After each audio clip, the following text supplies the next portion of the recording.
বৈষম্য বিরোধী ছাত্র আন্দোলনের ব্যানারে এবার মার্চ ফর জাস্টিস নামে নতুন কর্মসূচি ঘোষণা করেছে কোটা সংস্কার আন্দোলনকারী শিক্ষার্থীরা। মঙ্গলবার সন্ধ্যায় এক সংবাদ বিজ্ঞপ্তিতে তারা জানিয়েছে, আগামীকাল বুধবার দেশের সকল আদালত, ক্যাম্পাস ও রাজপথে এই কর্মসূচি পালন করা হবে।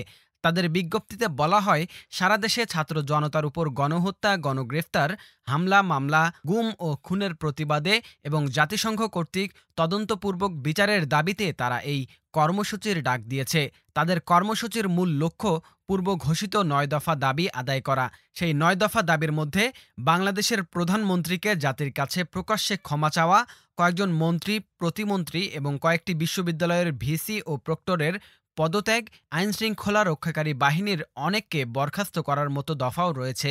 অন্যদিকে বাংলাদেশে আইনশৃঙ্খলা রক্ষাকারী বাহিনীর মাধ্যমে সংঘটিত বেআইনি হত্যা ও ঘোষিত শুট অন সাইট পলিসি বা দেখামাত্র গুলির যে নীতি সরকার গ্রহণ করেছে, তাতে গভীর উদ্বেগ প্রকাশ করেছে ইউরোপীয় ইউনিয়ন। সংস্থাটির পররাষ্ট্র প্রতিনিধি জোসেফ বোরেল বাংলাদেশে বিক্ষোভ দমনে সরকারি বাহিনীর মাত্রাতিরিক্ত বল প্রয়োগে নিন্দা জানান।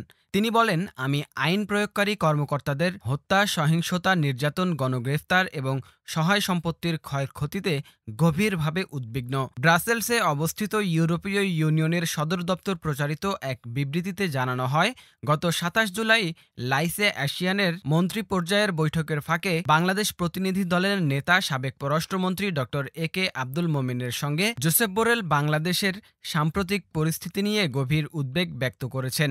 গত যে কোনো আন্দোলনের চেয়ে, আমাদের যে কোনো কর্মসূচির চেয়ে আরো শক্তিশালী কর্মসূচি ছাত্র সমাজ ঘরে ফিরে নাই।